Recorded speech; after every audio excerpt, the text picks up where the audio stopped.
I am alarmingly close to moving back to college. I am less than 72 hours out of my flight, and I haven't started packing yet. Now, luckily I've done this a few times, and I know what I need to do, and I thought it'd be a really great opportunity to take you along with me, because I know there's a lot of people out there that are going to be getting ready for college in the next couple of weeks, and many of them have never been to college before, especially with online school, so I thought I'd share what I'm bringing, what I'm preparing, and some little advice along the way. But before we get into it, here's a word from the sponsor of this video. I'd now like to thank NVIDIA GeForce for sponsoring this video.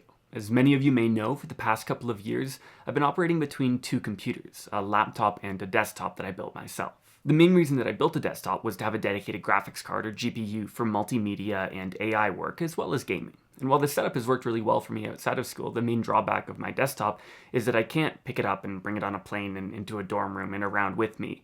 And so that's exactly where the NVIDIA GeForce RTX 30 series laptops come in. These laptops blow my mind.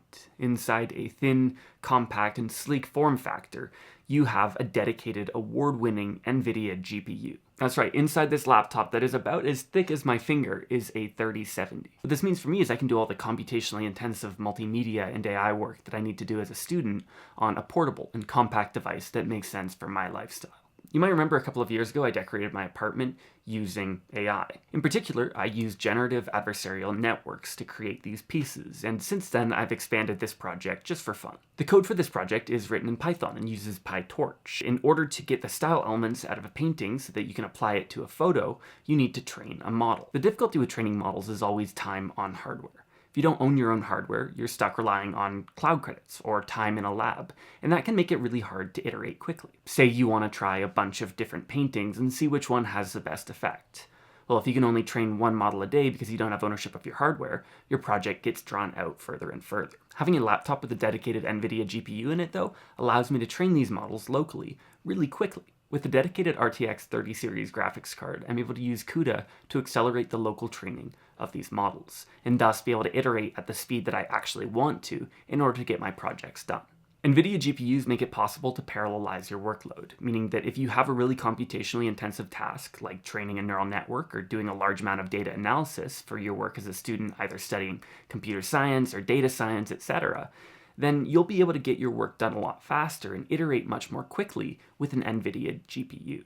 So if you're in the market for a laptop that will work for both everyday computation in a thin, sleek, compact form factor that isn't going to sound like jet engines or blowing up the back of your class, but is also a super powerful tool that will allow you to do the work that you need to do as a STEM student on your own computer, then I'd absolutely recommend checking out the NVIDIA GeForce RTX 30 series of laptops, and there's a link in my description where you can do just that.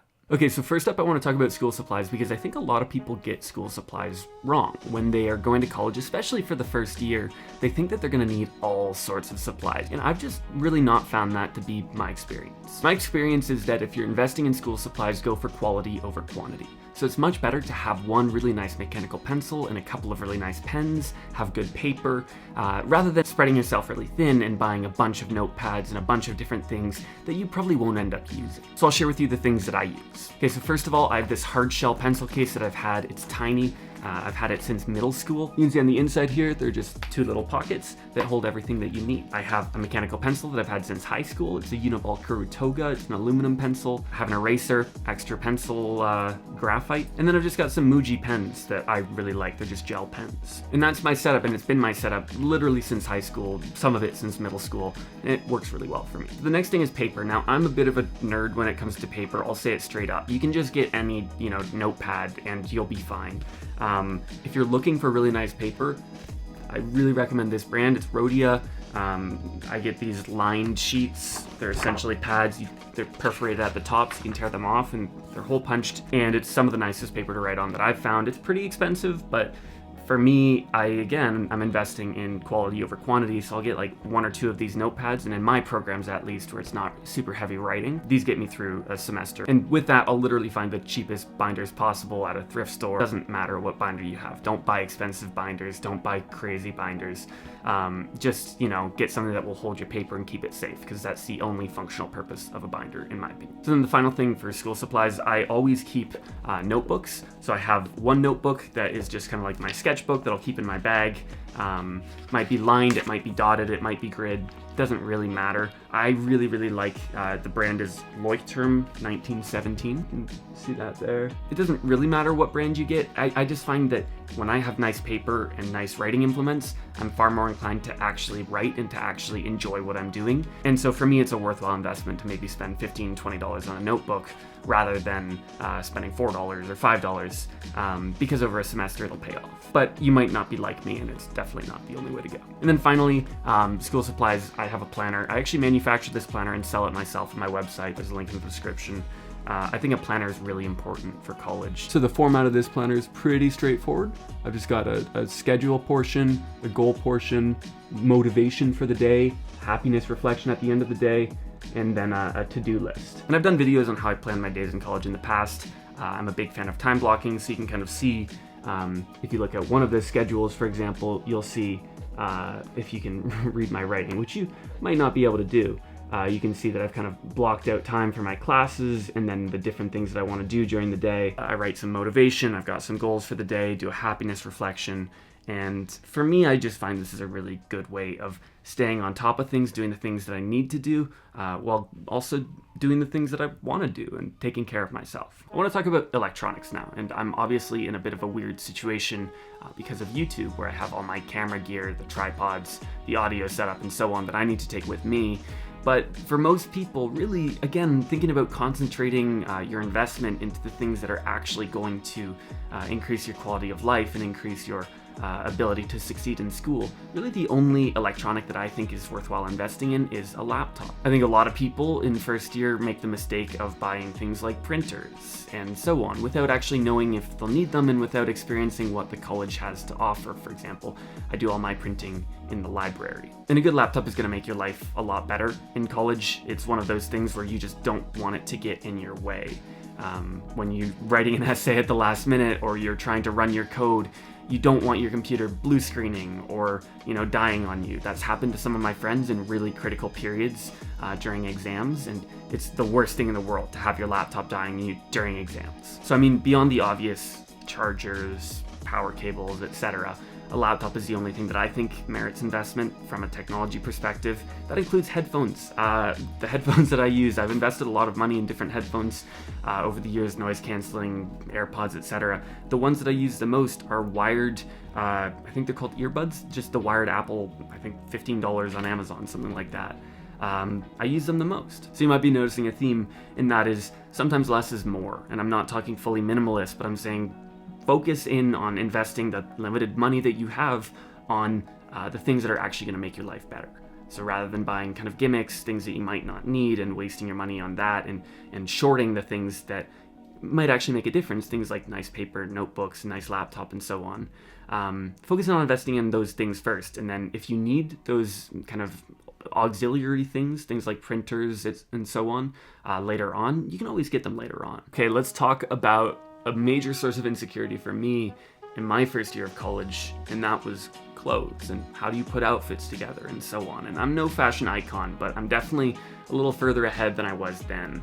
And it's really by applying that same philosophy that I apply to school supplies and electronics, and that is invest in the things that are actually going to make a difference and not all of these auxiliary things that aren't going to help. What I mean by this is I think a lot of people, when they're going shopping for college, they go out and they buy a bunch of different shirts and a bunch of different pants, and generally these are from fast fashion brands. Now, there are ethical and environmental concerns with this, but also these clothes just tend to fall apart and they won't fit you super well. And if they do fit you well in the store, they won't fit you well after you wash them. And what I found is that it's so much more important to have well-fitting staples that you can combine together in relatively formulaic outfits than it is to have the huge diversity. So nice pair of jeans, some nice fitting shirts. I think vintage shirts are sweet.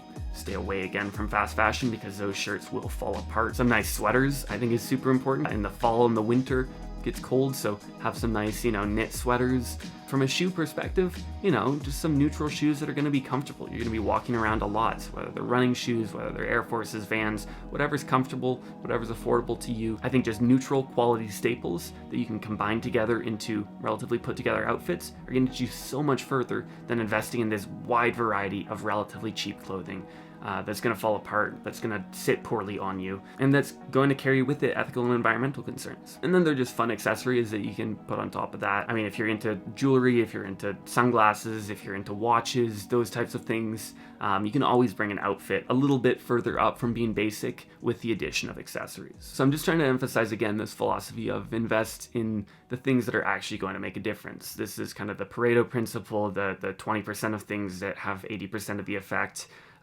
Invest in the staples. Let's talk about what must be my favorite part of getting ready for college, and that is moving into a dorm room or an apartment, whatever you're doing. So again, I want to encourage you to think about the investments that you can make that are actually going to make your life better in your room. And I think the number one most important thing that college students consistently sleep on, no pun intended, is their sleep. Like the number of people that just get horrible sleep throughout an entire school year is mind-boggling to me. Sleep is so important for your health, both physical and mental, and your performance. You're not going to be doing well in school if you're not sleeping. So I use a sleep mask, which is a huge game changer for me. Once I got used to sleeping with it, I started having incredibly deep sleep, which is awesome. And then if you're sleeping on a college bed, having a mattress topper can be huge. I know college beds can be super uncomfortable.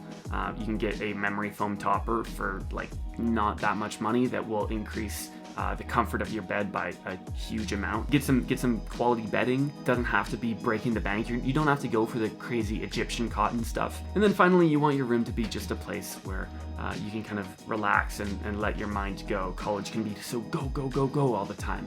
For me, one of the really nice things that I find makes a room calm and a nice place to hang out in is having a good fragrance, having a good aroma. Candles banned by most colleges because obviously fire hazard, and they kind of terrify me for that reason. What I find works a lot better is having an aroma diffuser. So something that you put fragrance oils in. They're not super expensive to get online, and they will really change the vibe of a room. I personally love eucalyptus. You don't overdo it. Like, you don't want people to feel like they're walking into like a spa, but just having like a nice scent in the background rather than, you know, the typical college dorm that, I don't know, smells like body odor.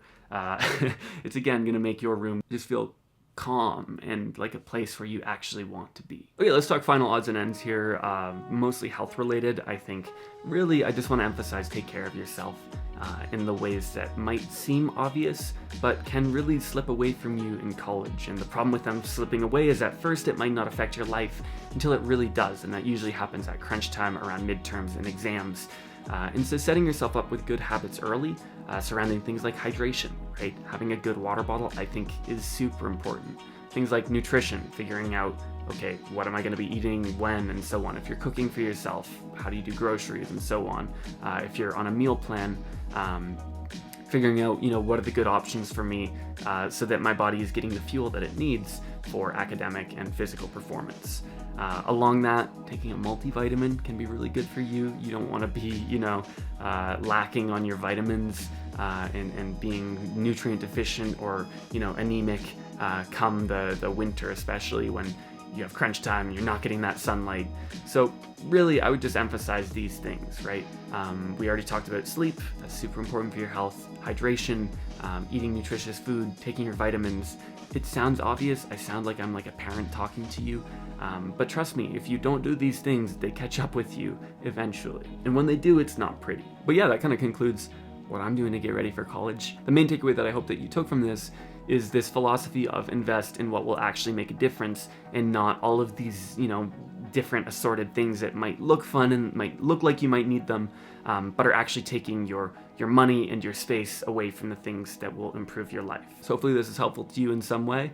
If you want to follow along as I move into college and get back into student life for the first time in years, feel free to subscribe. If you like the video, leave a comment. Thank you so much for watching. I'm John Fish. I'll see you again soon.